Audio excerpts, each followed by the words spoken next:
پاک بحریہ اور پاکستان میری ٹائم سیکیورٹی ایجنسی کا لاپتہ ماہی گیروں کے لیے مشترکہ سرچ اینڈ ریسکیو آپریشن جاری ہے۔ ISPR کے مطابق حجامڑو قریت کے قریب ماہی گیروں کی کشتی کے ڈوبنے سے لاپتہ ہونے والے ماہی گیروں کی تلاش کے لیے پاک بحریہ اور PMSA کا مشترکہ سرچ اینڈ ریسکیو آپریشن جاری ہے۔ ماہی گیروں کی کشتی الاصد 45 افراد کے عملے کے ساتھ 5 مارچ کو خراب موسم کے باعث حجامڑو قریت کے قریب کھلے سمندر میں ڈوب گئی تھی۔ اطلاع ملنے پر جوائنٹ میری time information and coordination centre نے میری ٹائم ہیڈ کوارٹرز، میری ٹائم ریسکیو کوآرڈینیشن سینٹر اور PMSA کی معاونت سے بروقت کارروائی شروع کی۔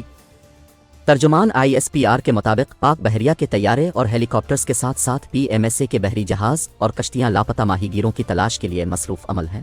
پاک بحریہ اور PMSA مقامی انتظامیہ اور متعلقہ سٹیک ہولڈرز کے ساتھ لاپتہ ماہی گیروں کے لیے سرچ اینڈ ریسکیو آپریشن جاری رکھیں گے۔ دوسری جانب ٹھٹھہ سے ہمارے رپورٹر کے مطابق ڈپٹی کمشنر اسد علی خان نے کہا ہے کہ لاپتہ ماہی گیروں کی تلاش کے لیے اسسٹنٹ کمشنر KT بندر ماجد حمید شیخ و دیگر ریونیو افسران، پاک نیوی، پاکستان میری time security agency, Edhi rescue team اور پرائیویٹ غوطہ خوروں کی انتھک کوششوں سے ریسکیو آپریشن جاری ہے۔ ڈپٹی کمشنر نے کہا ہے کہ جاری ریسکیو آپریشن کی نگرانی وہ خود کر رہے ہیں۔ واضح رہے کہ گزشتہ منگل اور بدھ کی رات کو KT بندر کے قریب ڈوبنے والی کشتی میں کل 45 ماہی گیر سوار تھے، جن میں سے 31 ماہی گیروں کو ریسکیو کر کے بچا لیا گیا تھا، جبکہ 14 ماہی گیر لاپتہ ہو گئے تھے، جن کی تلاش کے لیے آپریشن تیزی سے مسلسل جاری ہے۔